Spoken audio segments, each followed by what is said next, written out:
So, ito pong aking binabahagi sa inyo ay bahagi po ng ating aralin na ating pong tinatalakay ilang mga linggo na po rin na nakalilipas.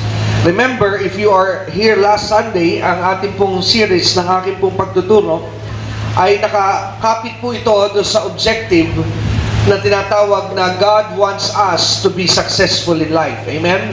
Kayo po ba'y naniniwala na gusto ng Diyos na kayo ay maging matagumpay? Kayo po ba'y naniniwala that God is not only interested in saving your soul from hell, but He is also interested in saving your life here on earth to live like in hell. Amen. At Tagalogin ko po, ang Diyos po ay interesado hindi lamang sa inyong kaluluwa na iligtas sa impyerno, interesado rin po ang Diyos na habang kayo narito sa lupa, hindi ninyo maranasan ang buhay na parang nasa impyerno. Kayo po ba'y naniniwala? Ang sabi po ng John chapter 10, para po ating suportahan yung statement na akin pong binitawan, why God wants us successful. Ang sabi po ng John 10:10, the thief cometh not, but to steal, but to kill, and to destroy. So para po i-summary natin yung the thief represents Satan. Satan doesn't want you to be successful. Amen? Ayaw po ni Satanas na ikaw ay nagtatagumpay. Sabihin mo sa iyong katabi, ayaw ni Satan na ikaw ay nagtatagumpay. Amen? Kaya pag ang tao po ay ayaw niyang magtagumpay ang kanyang kapatid kay Kristo, that is not a godly spirit, that is a demonic spirit. Amen? Pag meron pong isang mananampalataya na ayaw niyang nakikitang nagtatagumpay ang kanyang kapatid kay Kristo, that is not from God. Amen? Dahil ang ayaw po ng pagtatagumpay ng isang anak ng Diyos ay walang iba kundi sino? Si Satan. Amen? And God wants you and me and every one of His children to be successful. Kaya sabi, John 10:10, the thief cometh not but to steal, but to kill, and to destroy. But ang sabi po ng kasunod sa Biblia, sabi, but I came, ang sabi ng Panginoon, I come. Sabi ni Jesus, I come. Bakit daw po siya pumarito? Bakit po dumating si Jesus? Ang sabi, I come that you may have life. Amen? So ano po ang unang purpose ng Panginoon at anong unang niyang intensyon sa buhay ng mga mananampalataya? Number one is to give you life. Amen? Huwag po natin aalisin yung pinaka-objective at prinsipyo na pinakita po ng Biblia na ang unang-una pong mahalaga is the salvation of yourself. Amen? At ang sabi, I come so that you will have life. Pero ang sabi po, after that you have life, matapos na magkaroon ka ng buhay at makatapos na ikaw ay maligtas dahil kay Jesus, at sabi po ng Bible, and I came that you might have life, and not only just have a life, pero sabi po ng Biblia, and have life more abundantly. Amen. In other words, gusto po ng Diyos na ang kanyang mga anak ay maging successful. Sabi mo nga sa iyong katabi, gusto ng Diyos na maging kang matagumpay. Amen? Pansinin po natin si Abraham. I will just give you an example in the Bible. Alam niyo po kasi ang Diyos, pag sinamahan ka niya, gusto ng Diyos na makita ng sanlibutan siya sa pamamagitan mo. Outside of this church, sa labas po na simbahang ito, hindi po nakikilala na maraming tao kung sino ang Panginoon. Alam niyo po ba that through your life, they will begin to understand that there is God. Sa pamamagitan ng buhay mo, doon nila maunawa na merong Diyos. Alam niyo kung bakit si Abraham ay pinili ng Diyos? Upang malaman ng tao na mayroong Diyos. Kaya paano ng tao malalaman na mayroong Diyos na hindi nakikita, pero para makita nila sa natural na mayroong Diyos, kailangan niya ang tao na kagaya mo. Ngunit ang malaki pong katanungan, ikaw ba na tao ay payag na gamitin ng Diyos? Amen. Amen. Kaya sabi ng Diyos kay Abraham, I will bless you so that you will be a blessing. Amen? Kaya sabi ng Diyos kay Abraham, pagpapalain kita upang maging kang pagpapala sapagkat makikita nila ang pagsama ko sa iyo.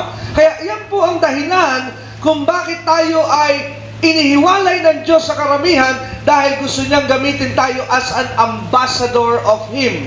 Amen. What is an ambassador? An ambassador represents the nation. Siya po ang nagre-representa saan? Sa bansa. Amen? People will not be interested in a nation. Hindi po magiging interesado ang ibang lahi sa isang bansa kung hindi po interesado ang embahada o ambassador ng isang bansa. Kaya pansinin po natin sa natural, ang ating po mga ambassador, ginagastusan po dapat yan ng todo ng gobyerno. Amen? Dahil para po ma-represent nila ang ating bansa sa ibang lahi. And we are the ambassadors of Christ. Amen. Kaya nais ka ng Diyos na maging matagumpay. Pero sa prinsipyo pong ito, meron pong mga gagawin tayo. Meron po tayong bahagi, meron pong bahagi ang Diyos.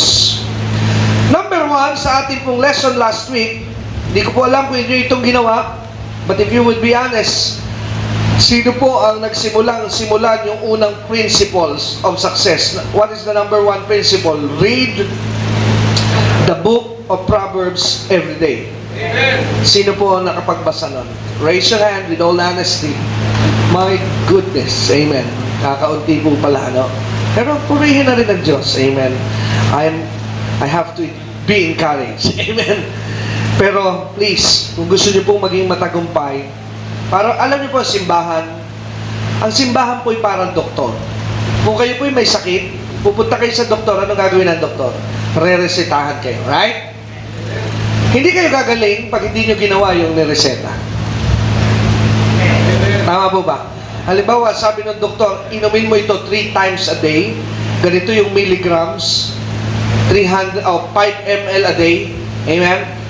Bumalik ka sa 1 linggo. Pagbalik ngayon ng pasyente, Dok, bakit gano'n? Parang gano'n pa rin, wala nagbabago. Ang unang tatanungin sa ng doktor, binili niyo po ba yung gamot? Opo! Maring nabili mo no? Paano niyo po ininom yung gamot? Paano niyo po ininom yung gamot? Ang sabi, medyo may kamahalan po pala yung binigay niyong gamot kaya once a day lang. Ay naku, hindi uubra, sister. Naiintindihan po ba natin ito? Why?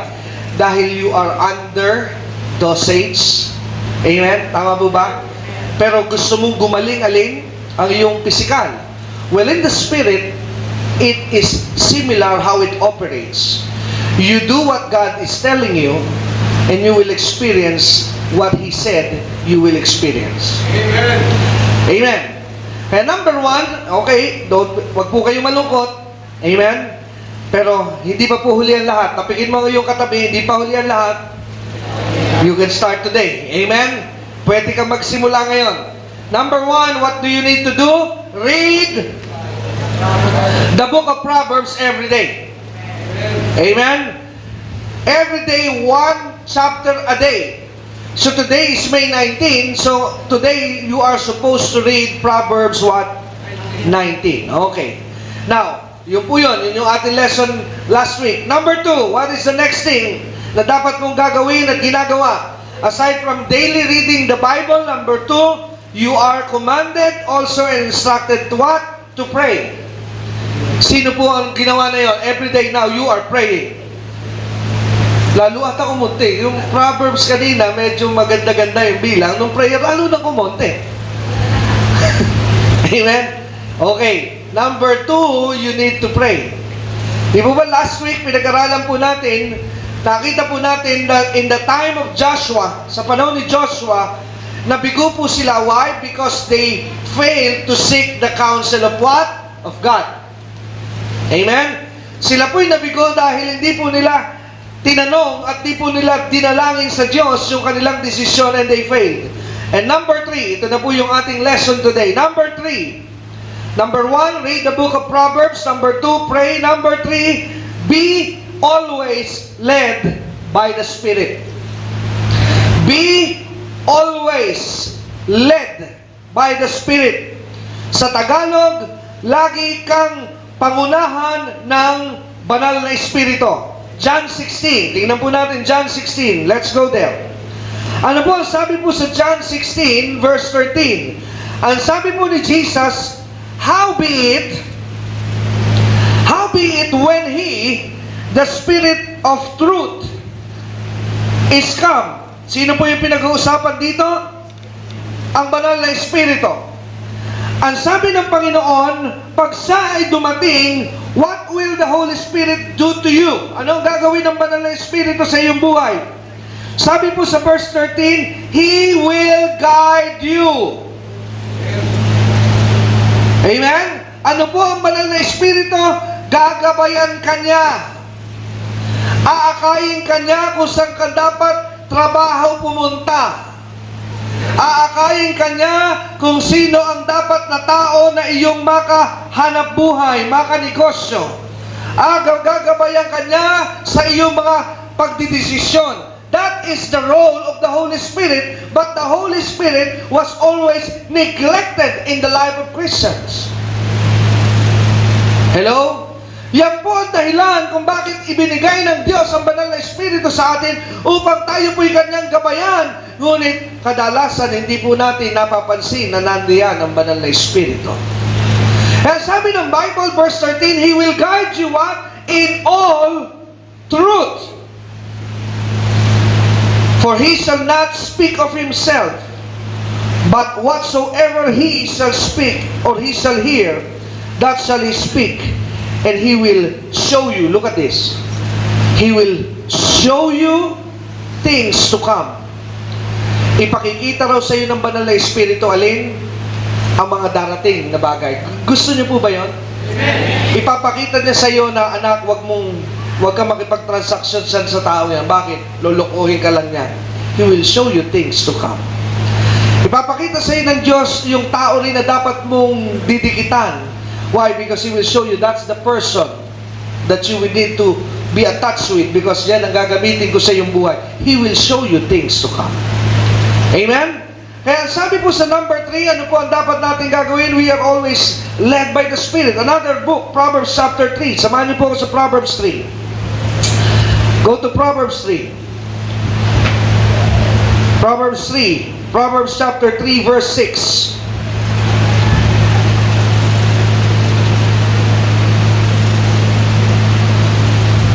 Ano po sabi sa Proverbs 3 verse 6? Proverbs chapter 3 verse 6. Ang sabi po sa Proverbs chapter 3 verse 6, idamay na po natin yung verse 5. Let's back up with verse 5. Sabi po ng Proverbs 5 at 3:5, trust in the Lord with all thine heart. Ano daw po ang dapat natin gagawin? Magtiwala sa Diyos. Sabihin nga po natin, magtiwala sa Diyos. Paano pagtitiwala ang ating gagawin sa Diyos? With all our hearts. Amen? Buong puso na tayo'y magtiwala sa Diyos. And look at the warning. Sabi ng verse 5, lean not unto thine own understanding. Huwag tayong magtiwala sa ating sariling karunungan. Hello? Huwag po tayong umasa sa ating sariling karunungan. Ano po sabi? Trust in the Lord with all thine heart and lean not, that's the warning, unto thine own understanding. Ano ang dapat po natin gawin as a child of God? Ang sabi ng verse 6, in all thy ways, sabi na po natin, in all. Sa lahat ng ating mga balak, ano daw ang dapat na ginagawa ng isang anak ng Diyos? What does a child of God must do? In all our ways, we are to acknowledge God. Amen. Amen? You are to acknowledge God, and what will He do? Pag iyo pong isinangguni sa Diyos ang iyong mga pamamaraan, He will direct your paths. Amen? Siya po ang maggagabay sa iyong mga landas. Kaya, ang marami pong mananampalatay na bibigo, dahil po we fail to acknowledge God in our decision making. Pag-isipan po natin ito ngayong umagang ito, mga kapatid. Bakit po ba kailangan nating isangguni sa Diyos ang lahat nating balak? Tatanungin ko po kayo, pakitaas naman po ang kamay dito sa tanong ito kung kayo ito. Sino ngayong umagang ito ang nagsuko ng kanilang buhay kay Jesus? Sino ang nagsuko na ng buhay? Sino sa umagang ito? Lahat ba kayo nagsuko ng buhay? Ngayon lamang po ako nakakita na mga sumuko na ang nagsusunod ay yung mga sumuko kaysa doon sa pinagsukuan. Hindi na naintindihan eh. Pag kayo po'y sumuko, halimbawa, nahuli ka, pwede bang ang sumunod ay yung humuli? Sino ang susunod? Sino ang susunod? Halimbawa, hinuli ka na, nahuli ka. Halimbawa, may gera, may digmaan. Nahuli ka ngayon, kalabang ka kasi nahuli ka. Di, siyempre, nahuli ka na nung humuli sa'yo. Ang problema, pwede ba sabihin mo doon sa humuli sa'yo, pag sinabi nung humuli sa'yo, upo, anong gagawin mo? Dahil huli ka na eh, may magagawa ka ba? Pag sinabi niyang upo, anong gagawin mo? Upo ka. Pwede ba sabihin mo doon sa humuli sa'yo, hoy, upo ka nga. Hello? At yung humuli sa'yo, sasabihin mo sa kanya, mamaya ipagluto mo ako ha.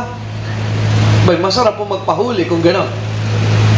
Bakit po tayo kailangang magpasakop sa Diyos bilang mga anak ng Diyos? Sapagkat tayo po'y, our life is not our own.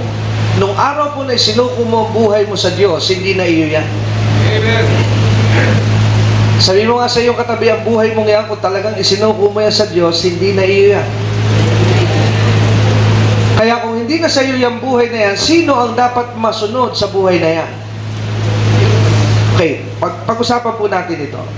Family matters. Usapang pamilya. Pag ang babae, nagpasyang mag-asawa at nagpakasal siya sa lalaki, at pag ang babae o ang alin man doon sa dalawa o ang babae ay hindi nagpasakop sa lalaki, di po ba ang pamilya ay magulo? Amen. Lakas ng amen ni Brother Clip ha. Mukhang nakaka-identify siya. Tama po ba? Magulo. Why? Because there is a word in the Bible that the wives to have a good life in a family, wives is commanded to submit. Amen. Hello? Ano po ang utos ng Diyos sa Biblia? That wives should submit to their husband. Tingnan niyo po, pag ang babae po ay hindi nag-submit sa asawa, magulo yung pamilya. Oh, yes daw, napapayes din si Pastor Carl. Yes. Ininaalang niya kasi katabi niya yung asawa. Yan po. Hindi kasi lakas ng kay Brother Keith. Amen. But anyways, pero pag ang babae po halimbawa ay nagdidesisyon na halimbawa kahit pa siya may pera, mahalaga po na tinatanong pa rin niya sa asawa niya, pwede ba akong bumili? Pwede ba akong umalis? Pero pag ang babae walang pakialam sa kanyang asawa, magulo po yun. Why? Dahil unawain po natin that the day na ikaw po'y nagpasya na makipag-asawa doon sa lalaki, your life now is not your own. Somebody now owned you. Amen. Meron ng may-ari sa iyo. Tama po ba? Amen. Amen? Meron ng may-ari sa iyo. Well, last Wednesday, I was in a Bible study sa Binyan. Nag-uusap kami dahil karamihan ng aking tinuturo ang babae. Ang sabi niya, Pastor, paano po ba ang tamang buhay bilang mag-asawa? Sabi ko, you as a wife, para gusto niyo pong magkaroon ng tahimik na pamilya, wives should always submit to husband. Sabi niya, Pastor, ganun po ba yun? Ang husband, ano po ang obligation? Husband should always give everything to his wife. Sabihin mo sa iyo, kung babae ka, dapat na isama ko yung asawa kong lalaki. Ang lalaki po, dapat ang lahat ng kita, binibigay sa babae.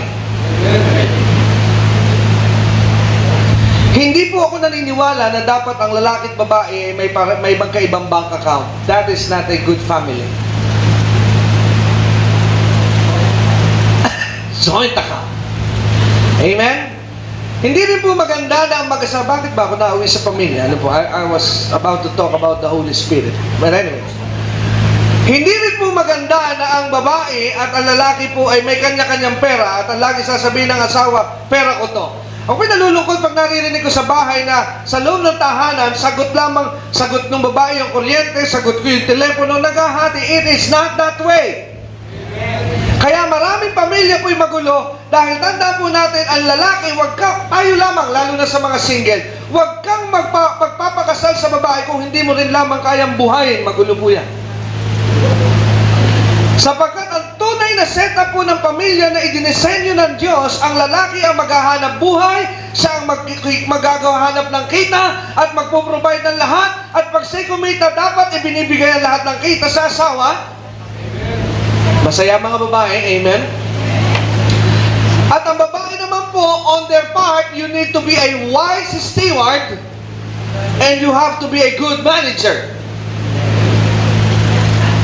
Hello? Noong una po, against ako dito sa pangyayaring ito. Pero minsan, kinausap ako ng masinsinan ng aking ama-anak. Ang sabi niya, ikaw ba nagmamanage sa iyong mga bayarin? Sabi ko, ako po. Hindi mo binibigyan ng asawa mo? Nahirap po eh. Hello? Ang sabi niya, anak, hindi aayos ang buhay mo. Hello? Hindi aayos ang buhay mo pag hindi ganyan ang iyong pamamaraan. Sabi niya, di ba pinakikita ko sa inyo ang tamang pagpapamilya? Eh, paano po? Pagka mayroon silang mga extra gastos? Kasi alam niyo po, ang lalaki, sa totoo lamang po, kuripot ang lalaki. Ang lalaki, hindi nila nakikita na kailangan nang ibili ng bagong underwear ang kanilang mga anak. Ang lalaki po, ganito kami mga lalaki, but I'm not speaking sa lahat. Pero karamihan ng lalaki, pag sinabi mong, bilang mo naman ng brief yung anak mo, pwede pa yan. Di pa naman butas eh. Tama ba mga lalaki? Ano? Okay pa yan, pwede pagtalian yan. Hello? Amen? Tama po ba yan? Pero, alam niyo po, ang babae, hindi po ganon. Kaya nga po mag-asawa, kaya ang mga babae sila ang nag-aasikaso sa mga anak. The woman knows how to treat their children. Nauunawaan po ba natin ito? Amen? Kaya sabi sa akin ng aking ama, sabi niya, you give everything to your wife. Eh paano po pagka may kailangan ako at kulang? Then you pray you pray to the Lord. Humingi ka sa Diyos para kadagdagan. Hello? Amen? At ang sabi niya, yan ang paraan para magkaroon ng quiet and peaceable life inside your house if you abide do sa tinatawag na disenyo ng Panginoon sa pagpapamilya. Alam niyo po, nung akin po itong isinagawa, may totoo naman po pala nga. Amen? That if you give everything to the Lord, makikita mo po yung iyong kinikita, yung pumapasok sa iyong buhay na dadagdagan. Kasi alam mo po na nasa tama ka ng kaayusan. Hello? Amen? That's the system of God. Amen? Kaya ating unawain at ating pansinin, kaya po nauwi lamang tayo dito because I want you to picture this thing out na ang babae po nung nag-asawa ay hindi na pag-aari po ng iyong tatay, ng iyong nanay. You are now a property of your own husband. Kaya pag ang babae din po na nag-asawa ay minamanipula ng kanyang biyanan o ng kanyang nanay, may problema din. Dahil wag mong kalilimutan babae na nung araw na nagpakasal ka, hindi ka na pag-aari ni nanay o ni tatay. You are now the property of your husband. Amen? Kaya gayon din po ang buhay natin bilang mga anak ng Diyos. Nung araw na isinuko mo na, kung totoong nagsuko ka ng buhay mo sa Diyos, your life is not your own. Hello? Ang buhay mo po ngayon ay hindi na iyo. Kanino na yung buhay na yan? Sa Diyos. Kaya nga po pinakita ni Jesus ang sikreto kung paano po yung God's ownership. Meron po siyang rights, meron po siyang karapatan as a human being, pero ang gusto ng Ama na may-ari sa Kanya, ipako sa krus. Kaya ang sabi ni Jesus, when He is in the Garden of Gethsemane, ano sabi ng Panginoon? Nevertheless, Father, not my will, but yours be done. Pinakita po ni Jesus kung paano po ang isang buhay na nakasuko. Kaya nga rin ang sabi ni Pablo, I forget the things that are behind. I press towards the mark. Ibig sabihin, kinalilimutan ko na ang aking karapatan. And I am always aspiring for the glory of God to happen in my life. Kaya nagtagumpay si Pablo dahil idari niya at itinuring niya ng kanyang buhay ay hindi na kanya, kundi nung araw na isinuko niya ito sa Diyos, ito'y sa kanya ng Panginoon. Amen. Kaya kung matututunan natin bilang mga mananampalataya sa ating kapanahunan that our life is not our own, doon mo po mararanasan ang matinding pagkilos ng Diyos. Saan? Sa ating pong buhay. Kaya sabi dito sa number 3, be led by the Spirit. In every decision making as a child of God, ano po ang dapat natin gagawin? We will always ask. Amen? We will always ask direction from whom? From God, from the Holy Spirit. Amen? Dahil pagka in-acknowledge mo po ang banal na Espiritu, dadaling ka po niya doon sa tamang landas dahil Kanya yung simbahan. Tayo po'y nabibigo dahil pinangungunahan natin ang Panginoon. I will give you an example. Si Abraham ay isang classic na example ng tinatawag na kabiguan na kanyang pinaunahan ng Diyos. Na itong kabiguan ni Abraham hanggang ngayon ay nagiging nightmare at paalala sa ating sangkatauhan hanggang sa ating pong panahon. Why? Remember na sabi ng Diyos kay Abraham, Abraham, I will give you a son coming from your loin, coming from your wife, mula sa iyong asawa.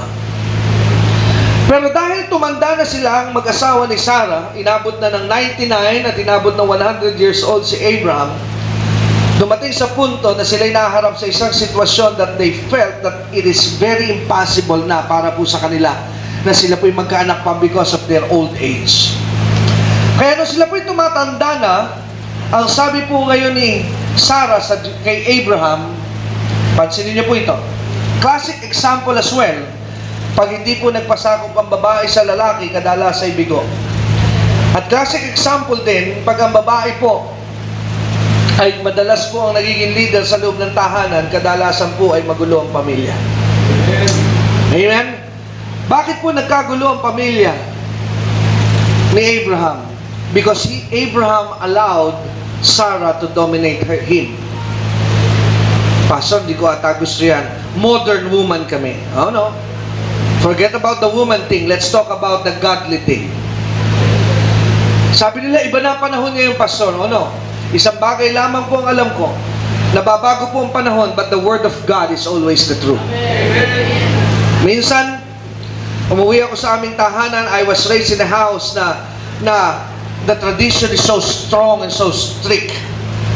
Dahil medyo probinsyano po ang aking mga magulang, in-impart po sa aming pamilya na hindi po pwedeng darating kami ng tahanan na hindi kami nagmamano. Yung pagmamano, ano po? Kailangan po pag kami lumabas ng bahay at tuwing babalik kami ng bahay, magmamano kami sa aming magulang. At hindi lamang sa magulang, pag dumating kami sa mga lugar ng mga kamag-anak na mas nakakatanda sa amin, we are trained by our parents na kami po'y nagmamano. Ay galing po kaming probinsya, then we move here, dito po sa city, sa Maynila. Dala-dala ko yung tradisyon na yon because galing nga po sa aking pamilya. Pupunta ngayon ako sa mga bahay ng aking mga kaibigan. When I was a kid, habang tinitingnan ko po yung mga bahay, yung mga kamalaro ko at kamag-anak, mga kaibigan ko sa subdivision, pinupuntahan ko sila sa kanilang bahay, naging akong observant. Napansin ko na sa kanilang bahay, walang ganong kultura. Hindi sila nagbe-bless, hindi sila nagmamano sa kanilang mga magulang.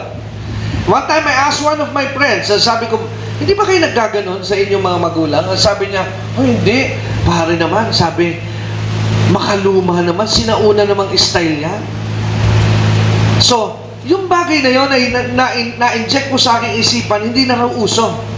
So ngayon, ang ginawa ko po, pag uwi ko sa bahay, sinubukan ko po lagpasan din ang nanay ko. Kunyari, hindi ko siya nakita. Amen. Sumunod na araw, ginawa ko po ulit. Hindi na ako napapansin. Pero yung pala, tinatandaan pala ng nanay ko. Tinawag ako, halika dito. Parang may nakakalimutan ka na ata na. Ano po yun? Parang hindi ka na ata nagmamano. Alam mo, sagot ko sa nanay ko, Nay, moderno na ang panahon natin. You know, we are in Manila, hindi na uso yan. Alam niyo po, doon ako nakarinig sa kanya ng ganito. Sabi niya, alam mo na, ang lahat ng tama kailanman ay hindi na uso at kailanman ay hindi na laos. Ang tama ay magiging tama kahit anong panahon, kay lumang panahon, kay modernong panahon. The truth will always be the truth. Kaya po ang church sa ating modernong panahon ay magulo because we are trying to shift to the way of the world. That is not how God intended the church to work. Hindi po tayo inaasahan ng Diyos na tayo sumayaw sa sanlibutan because the church was made by God to be different from the world. Amen? Ang problema po na ang simbahan ang nag-a-adjust na maging katulad ng mundo. Hello? Amen? But that is not how it is supposed to be. We need to be different from the world. Amen? Kailangan tayo po'y maging kaiba because we follow the righteousness of God. We are following the principles of God, and definitely the principles of God is different from the principles of the world. Amen? Kaya napakahalaga po na ating sundan ay ang kalooban ng alin? Ng Diyos. Now, Abraham, si Sarah, siya po ang nanguna kay Abraham at sabi niya, Abraham, inutusan ni Sarah si Abraham, sabi niya, Abraham, ang sabi niya, narito ang katulong ko, anakan ko. That's the dominant thing. Naging dominante ngayon yung babae. Hello? And if a woman will be dominant to his husband, you are just reactivating the curse that was given in the book of Genesis. Why? Tingnan po natin sandali. Oh, we're going there.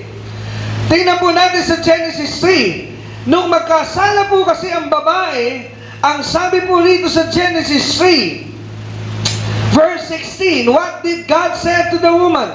Ang sabi sa verse 16, and unto the woman, God said, I will greatly multiply thy sorrow and thy conception.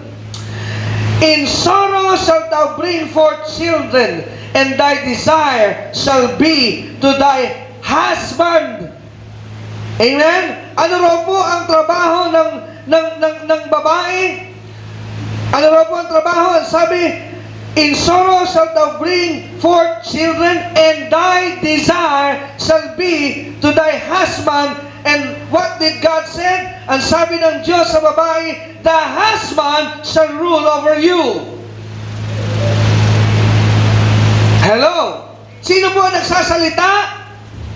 Sino po ang nagsasalita sa verse 16? Isn't it God? Ano sabi ng Diyos sa babae? You are always designed that a husband must rule you, not you ruling your husband. So if a wife will rule his husband, you are violating God's command. Hello? Hello? Kaya sabi ng Panginoon to the woman, your husband must rule over you. So ano po nangyari ngayon kay Abraham? Now during those times, that is where the leadership of Abraham failed inside the house. Ano po nangyari? Ano nangyari kay Abraham? Nakinig sa kanino? Kay wife. Ano po nangyari nung nakinig sa kay wife? Na-dominant siya nino? Ni babae. Kaya isa rin pong dahilan kung why families fail if the husband naman, para to be balanced, if the husband failed to be a leader inside your house. Ang lalaki po must always be a leader inside the house. Amen? Remember, the husband is the head. And everywhere the head goes, the body will follow. Hello? Amen? Now, pansinin po natin. Nung nagkaroon ng problema itong si Abraham, nagkaroon sila ng anak nino doon kanyang kasambahay. At nagbunga po ang pagsunod niya kay Sarah ng isang supling. At ang pangalan po ng supling ngayon ay walang iba kundi sino? Si Ishmael. Na hanggang ngayon, forgive me for the word, lack of a better word, hanggang ngayon, sakit po ng ulo ang lahi ni Ishmael. Bakit mo sabi? Most of them are the terrorists of today, the Muslim community. Di ba sino ang nagte-terrorize karamihan sa buong mundo ngayon? Isn't it true? That is in all due respect to the Muslim faith, pero most of them are the terrorizing people na nagbibigay po ng terrorism attack sa bawat tao sa halos sa ibabaw ng planeta. Kanino galing na linya ito mga Muslim descendant? They came from Ishmael. Amen? Bakit po nagkaroon at maging hanggang ngayon problema ng Israel ang mga Muslim community? Why? It's a sign and it's a reminder again na meron po nangyari based sa history na pagsuway at pangunguna sa Diyos. Hindi in-acknowledge ni Abraham, hindi in-acknowledge ni Sarah ang Diyos sa kanilang desisyon. That's why, ano po nangyari? Nagkaroon po sila ng maling kapasyahan. At ito po ang naging resulta, sakit ng ulo. Yun ang dahilan kung ba't ang sabi ng Biblia sa Book of Proverbs, in all your ways, in all your ways. Ano po sabi ng Panginoon? Acknowledge Him. Amen? Sa lahat ng iyong gagawing kapasyahan, itanong mo kay Lord. Hindi lahat ng magandang offer at magandang sweldo ay sa Diyos. Minsan ay patibong ng kaaway na tinataasan ka ng sweldo, kinagat mo naman. Pero yung pala ang kapalit nito ay ang iyong kaluluwa. Dahil aagawin ka na sa iyong relasyon sa Diyos. Huwag po natin kalilimutan na sabi ng Biblia, what does it profit a man if he gain the whole world and later on he loses his own soul? Kahapon narinig ko po si Nick Bujicic ang sabi niya that money is not the answer to every need. Hindi po ang pera ang kailangan sa lahat ng bagay. Dahil kahit napakarami mong pera, kung wala ka namang kaibigan, then money is nothing. Dahil hindi yun ang tunay na intensyon ng Diyos sa buhay ng tao. Money is not the reason. Kaya ka binuhay ng Diyos para daw magkaroon ka ng kapayapaan at sense of living sa ibabaw ng lupa. Kailangan bumalik tayo doon sa tunay na esensya, bakit tayo naging tao, bakit tayo buhay. Ang sabi, walang sino man na nabubuhay para sa sarili lamang. Ibig po sabihin, nandun yung prinsipyo. Kaya ka buhay tao ngayon, kaya ka buhay ngayon kapatid, dahil kaya ka binubuhay pa ng Diyos, hindi para sa iyong sarili, kaya ka buhay para magamit ang iyong buhay sa iba. Kaya pag ikaw ay nagiging gamit, nagiging kang pagpapala sa iba, nagkakaroon ka ng magandang buhay sa ibabaw ng lupa. At nagkakaroon ka ng kasiyahan pag ikaw po'y nagagamit sa mas maraming tao. Bakit po? Dahil that's the reason why you are alive. Amen? Kaya iiwan ko po itong mensaheng ito sa inyo ngayong umaga, and I hope that this thing is in your heart, na bilang mga anak ng Diyos, ano po ang dapat natin gawin? In everything that we do, let us acknowledge God. Amen? Sa lahat ng ating pong gagawin, ano po ang dapat natin gawin? Isangguni muna natin lahat ito saan? Sa Panginoon. At ang pangako ng Diyos sa Proverbs 3, once we do that, sabi, He will direct your path. Tayo pong lahat ay manalangin. O Diyos sa mga makapangyarihan, nagpapasalamat po kami, O Diyos, sa umagang ito at muli pinahintulot mo na marinig namin ang iyong mga salita at ang iyong direksyon. Muli, nasa amin na naman po, Panginoon, ang kapangyarihan kung kami susunod o ito'y amin lamang ilalagay sa aming mga sarili at hindi namin gagawin. Ngunit alam namin na sa aming pagsunod at paggawa, may kaakibat po itong mga biyaya at pagpapala. Kaya nga po sa umagang ito, pagpalain mo ang bawat isa na nakasika, nataniman ng iyong mga salita, paunlarin, pagpalain mo sila sa pangalan ni Jesus. Ang lahat po ng may hiningay nagsabi ng Amen. Palakpakan po natin sandali ang Lord.